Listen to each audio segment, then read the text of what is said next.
네, 미국 증시 분석의 1인자 만나보겠습니다. 이한경 위원 나오셨습니다. 어서 오십시오. 네, 안녕하세요. 미국 증시가 참 주말 사이에 3대 지수 모두 급락했는데요. 오늘의 인사이트 열어보시죠. 미국의 작년 고용이 25만 6천 명 지난달 깜짝 증가를 보였습니다. 미국에서는 뜨거운 고용 지표에 증시가 화들짝 놀라는 모습이었는데요. 그러니까 우리 입장에서 보면 좀 부러울 수밖에 없는 거죠. 신규 일자리가 이렇게 계속 늘어나고 있고 실업률은 줄어들고 이런 것들이 결국 일자리가 상당히 핫하다는 걸 보여주다 보니까 주식시장에서는 오히려 좀 악재로 작용했습니다. 결론적으로 보면 금리가 올라가고 달러가 또 올라가는 이런 것들이 어우러지면서 주식시장의 3대 지수 모두 좀 흔들리는 그런 모습이 지난주 말에 특히 이어졌습니다. 구체적으로 보면은요, 25만 6천 건이라는 수치가 나왔는데요.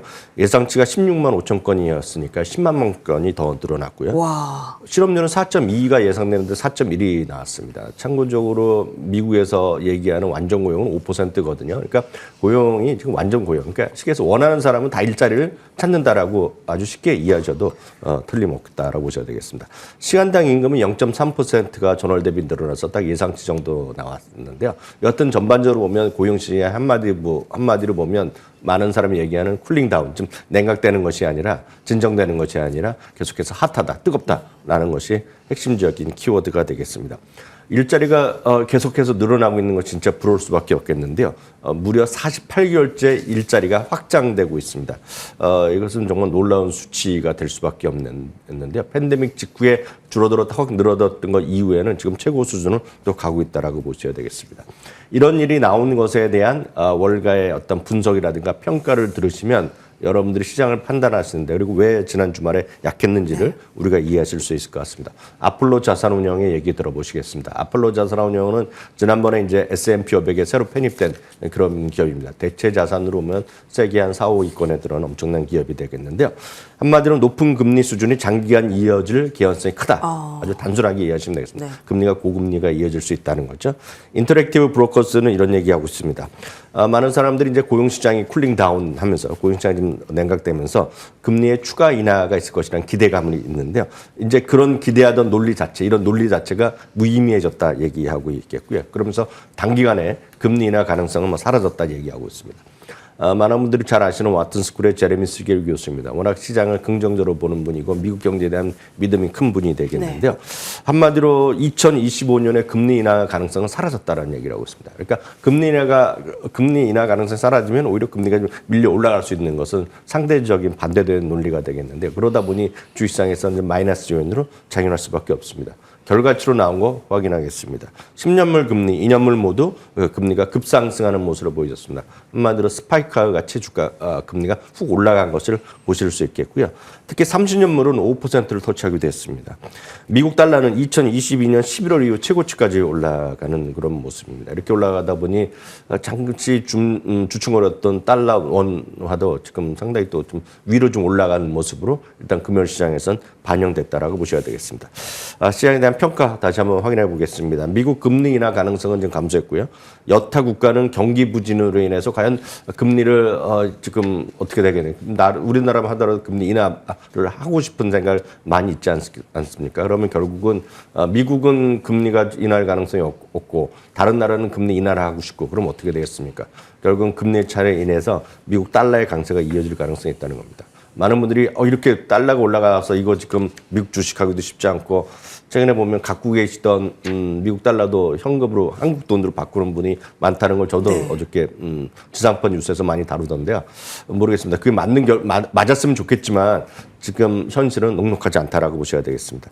그런 관점에서 엑센트 데이터에서는 이런 얘기하고 있는데요. 결국은 결론적으로 보면 미국의 금리 인하는 지금 상당히 없을 것이다. 네. 그리고 미국 달러 강세의 기조가 유지된다. 라는 것에 관점을 갖고 여러분들 시장을 한국 주식, 미국 시장 마찬가지지만 이 관점에서 보셔야 될 것 같습니다. 네. 그러니까 놀라운 수치의 고용지표, 부럽다라고 말씀해 주셨는데 경제에는 좋은 소식이지만 금리 인하를 기대하는 주식시장에는 상당히 부담으로 작용을 했습니다. 자, 오늘의 헤드라인으로 조금 더 이어가 보도록 하겠습니다. 다우지수가 10년 만에 최악의 스타트를 2025년에 했다라고 마켓워치가 보도했습니다. 2025년 연준의 금리 인하 기대감이 완전히 사라지면서 2016년 이후에 최악의 한 해를 지금 처음 시작했다. 이렇게 좀 보도가 되고 있네요. 네, 다우지수 기준으로 말씀드립니다. 네. 첫 6일이 이제 거래일수로 6일이 지났는데요. 6거래일 동안 1.6%가 하락했습니다. 다우지수가요. 2016년에 5.9% 하락한 적이 있는데요. 그때 이후에는 최악의 스타트를 보여주고 있습니다. 르네상스 매크로 리서치에서 이런 얘기를 하고 있습니다. 현재 금리에도 불구하고요. 현재 이렇게 상대적으로 지금 5% 이렇게 가 있는 수준에서도 불구하고 고용이 매우 강세를 보여주고 있다는 사실은 결국은 금리의 추가적인 하락이 아니라 오히려 금리의 인상 가능성도 우리가 좀 대비해야 된다. 그런 시각이 있다는 걸 좀 명대에 두셔야 되겠습니다. 첫 번째 금리 인하는 갈수록 늦어지고 있습니다. 기억해 보시면 작년 이맘때 12개월만 전망하더라도 올해 작년 2024년, 25년까지 해서 7번, 8번 금리 인하 얘기 나왔는데 네. 지금 달랑 금리 3번 인하하는 거 아닙니까? 네. 그리고 올해 이제 2번의 금리 인하를 지금 점도표에서 보여줬습니다. 연준에서. 그렇지만 지금은 2번에 대한 거를 믿는 사람 별로 없는 겁니다. 그러면서 1월 28일, 29일 날 뭐 당연히 없는 것이 되겠고요. 점차 늦어지면서 지금 점도표 그 페드워치 툴의 기준을 보면 첫 번째 금리 인하가 7월로 늦어질 수 있다라는 얘기를 하는 거죠. 그러니까 이런 것들이 여전히 시장에 부담스러울 수밖에 없겠고요. 그러다 보니 골드만삭스의 시장에 대한 평가를 좀 확인해 보실 수 있겠는데요. 물론 이제 미국의 실적의 펀더멘털은 분명히 유효한데 금리가 좀 올라가는 것은 결국은 뭐의 압박이냐? 멀티플의 압박입니다. 금리가 실적이 똑같더라도 금리가 좀 우상향하면 멀티플이 낮아집니다. 쉽게 얘기해서 22배를 주는 시장이라면 21배, 20배, 18배, 15배로 낮아질 수밖에 없거든요. 바로 이런 현실이 지금 나타날 수 있다는 얘기가 되겠고요. 그런 관점에서 보면 우량 대형주보다는 예를 들어서 소형 성장주 이런 것들이 많은 분들이 역설적으로 대한민국에서 개인 투자가들이 특히 젊으신 분들이 많이 좋아하는 것이 중소형 성장주거든요. 이런 것들이 좀 상대적으로 좀 취약해질 수 있다라는 것도 염두에 두셔야 되겠고요. 그런 관점에서 좀 방어적이면서 좀 하이 퀄리티 이런 주식 좀 보셔야 될 것 같습니다. 네네. 금리 인하의 기대감이 낮아지면서 성장주들이 좀 주가가 후퇴하지 않았습니까? 자, 반면에 좀 방어적인 성격의 주식들이 다시금 좀 떠오르고 있습니다. 그래서 다음 헤드라인 이어가 보도록 하죠.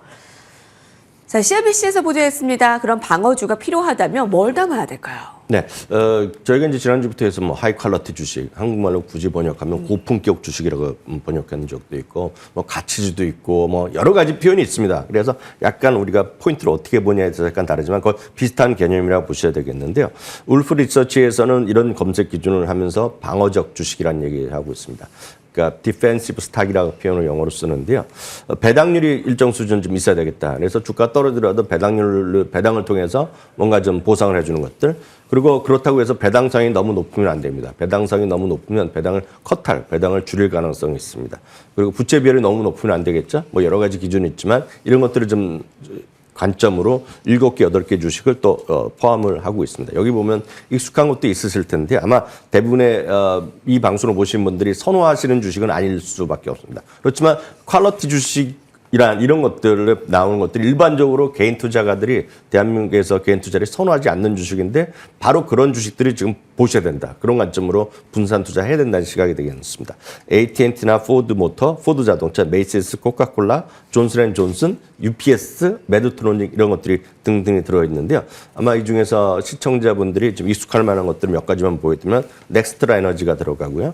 포드 자동차, 이거 $10 정도 내외밖에 안 되는데 하여튼 포드 자동차 뭐 GM 이런 걸 얘기하는 수는 꽤 있습니다. 코카콜라 그리고 AT&T는 한 2주 전에도 한번 소개해드린 적이 있는데요. 그리고 UPS는 많이들 아시는 택배 회사입니다. 그래서 이런 것들이 상대적으로 지금 방어적 주식이나 아니면 퀄리티 주식으로 분류되고 있다라는 것도 여러분 관심사를 갖고 좀 스타디해 보시면 좋겠습니다. 네, 저희 시청자분들께서 많이들 좀 스터디하고 있는 종목들도 좀 눈에 보이는데 요새도 코카콜라 궁금해하시는 분들도 많으셨을 텐데 계속 좀 관심 있게 보시기 바라겠습니다. 자, 뉴욕 증시가 금요일에 주말 사이 급락을 했지만 이 업종만큼은 상승했습니다. 바로 이 이유 때문이었습니다. 델타 깜짝 실적에 항공주 날개 달다. 미국의 3대 항공사 가운데 한 곳인 델타 항공이 기대 이상의 실적을 공개하면서 항공사들의 투자 심리가 몰렸습니다. 다른 항공사들도 다 올랐더라고요. 네, 그 델타 항공이 제일 먼저 이제 실적을 발표하기 시작했는데요. 기대 이상의 실적을 발표했고 그러면서 주가는 사상 최고가로 반영이 됐습니다. 주당 이익은 1.75달러가 예상됐는데 1.85달러가 나왔고요. 매출은 141억이 예상됐는데 144억이 나왔습니다. 회사 측에서 발표한 것에 따르면 금년에도요, 2025년에도 소비자들의 프리미엄 여행에 대한 욕구와 기업 매출 개선으로 인해서 강력한 수요가 개선될 것이라는 얘기를 하고 있는데요.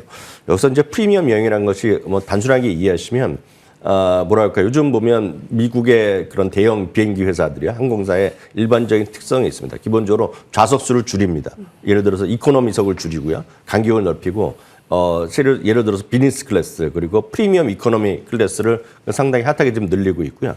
또 하나 일부에서는 좀 심할 정도로 해갖고 여러분들의 그 수화물 있지 않습니까? 수화물에 대한 개수를 줄이거나 아니면 수화물 이거 이제 갖고 타는 거 있지 않습니까? 예를 들어서 조그만 가방 뭐 10kg짜리 갖고 가는 거는 일부 또 항공사는 그거조차 돈을 받는 데가 있습니다. 지금 그래서 아주 타이트하게 수익성을 개선하는데 그만큼 좀 편하고 가격대별로 해서 이코노미는 이제 그 모든 걸 돈 받고 뭐 이런 쪽으로 가는 분위기가 결국은 회사 측에서의 운영 그리고 소비자들의 선호도가 높아지고 있다는 겁니다. 그런 쪽으로 가는 것들, 좀 편하게 여행하는 것들, 그런 것들의 것이 좀 반영된다는 얘기하고 있겠고요. 그러면서 CEO는 항공사가 2025년이 벌써 항공사 창립 벌써 100주년이라고 얘기하는데요. 최고의 올해 한 해가 될 것이라는 얘기를 하고 있습니다. 그러면서 현재 진행되고 있는 1분기 매출, 이익 모두 가이던스를 기대 이상으로 좀 상향시켰고요. 요거 관련해서는 저희가 지난 주말에 금요일 날 방송에서 여행 업종에 대해서 일반적인 분석 한번 해드렸잖아요. 그걸 한번 다시 보기 하시면 왜 이런 항공 업종이나 이런 여행 업종 이런 것들이 경험 소비가 좋은지 이해하실 것 같습니다. 다시 한번 돌려보시를 진짜 강추드립니다. 네. 이항용의 월가이드였습니다. 감사합니다.